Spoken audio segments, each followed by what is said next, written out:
परभणी महापालिकेत आज सकाळी काही काळ गोंधळ बघायला मिळाला आहे। निवडणूक प्रचारासाठी आवश्यक असलेले वाहन परवाने विरोधी पक्षातील उमेदवारांना वेळेत मिळत नसल्याने विविध पक्षातील उमेदवार निवडणूक विभागाकडे चक्रा मारून त्रस्त झाले होते।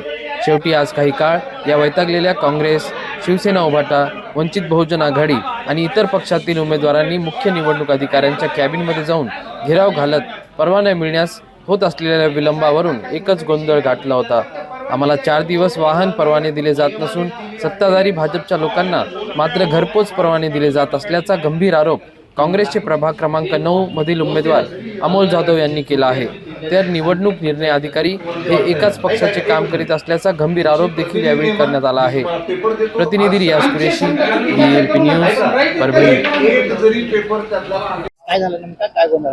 हे बघा, महानगरपालिकेची निवडणूक जाहीर झाली। 3 तारखेला जानेवारीचे चिन्ह वाटप झालं। 3 तारखेपासून प्रचार यंत्रणेला लागणारे ऑटो, रथ याचे उमेदवारांनी लाखो रुपये खर्च करून त्या यंत्रणेचे पैसे भरलेत आणि ते इथं परवानगीसाठी यांनी ताटप्यात ठेवलेत। 2 माणसाच्या भरोश्यावर काम करायलेत आणि सत्ताधारी भाजपच्या लोकांना घरपोच परवानगी भेटायली असा आमदार बरी थेट आरोप आहे।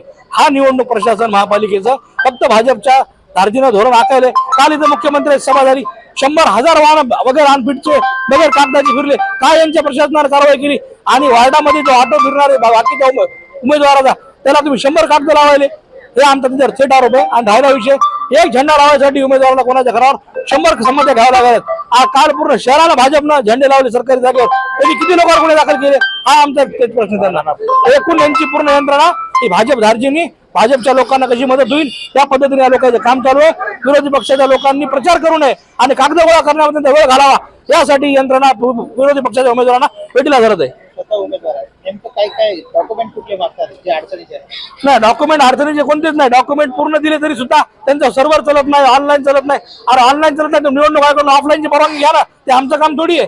तुमचं सर्व्हर आला 14 तारखेपर्यंत चालणार नाही, तोपर्यंत आम्ही आमच्या प्रचार यंत्र राबवायचे नाही का? मग आमचं त्यांना थेट म्हणणं आहे, जोपर्यंत आमच्या परवानग्या क्लिअर होत नाही तोपर्यंत ज्यांना परवानग्या भाजपच्या लोक त्यांच्यावर गाड्या बंद करा आणि मुका प्रचार होऊ द्या पूर्ण शहरामध्ये। विषय असा होता की आपण 3 प्रकारच्या परमिशन असतात। एक ऑटोची परमिशन जे RTO विभागामार्फत दिली जाते, दुसरी पोलीस विभागाची एक असते सभा वगैरे असेल तर, आणि तिसरी जे झेंडे बॅनर लावायचे आहे परमिशन ही महापालिकेतर्फे दिली जाते। ही सर्व यंत्रणा एकत्रित राहावी म्हणून आपण एक खिडकीमधनं ते फॉर्म घेत होतो। पण परिवहन विभागाची जी परमिशनची प्रक्रिया आहे ही ऑनलाईन असल्यामुळे त्याला थोडा उशीर लागत होता, म्हणून त्यांच्या ऑटोची परमिशन मिळत नव्हती, म्हणून त्यांचा थोडा रोष होता।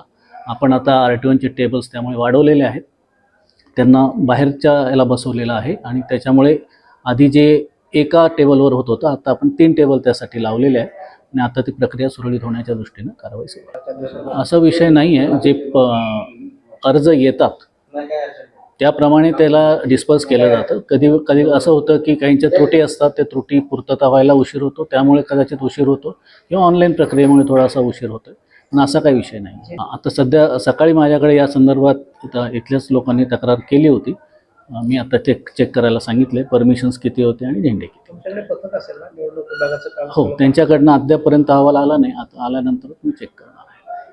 तो सुद्धा आरोप केलाय की त्यांनी झेंडे कुठल्याही पद्धतीचे मलाही त्यांनी सांगितलं, मी आपल्या पथकांना तसा अहवाल द्यायला सांगितलं।